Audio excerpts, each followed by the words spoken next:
Hey everyone, I'm Max Dalton, and in this video I'll show you how to redeem codes for Vouchers and PSN network cards on your PlayStation 5. Voucher codes are 12-digit codes that give you access to a game, add-ons, or subscriptions such as PlayStation Plus or PlayStation Now that can be claimed on your PlayStation 5. You should always claim these codes quickly to ensure you take advantage of them before they expire. Be aware that you can't use this process to claim a 10-digit discount code. While I won't cover that in this video, you can only claim a discount code when checking out from the PlayStation Store.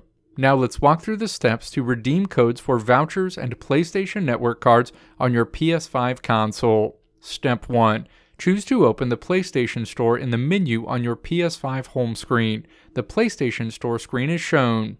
Step 2. Navigate to the menu along the top of this screen and then click the More icon that features an ellipsis to open a menu. Click Redeem Code in the menu. The Redeem Code screen is displayed. As a reminder, this video isn't about how to use a 10-character discount code, which can only be entered when checking out purchases made from the PlayStation Store.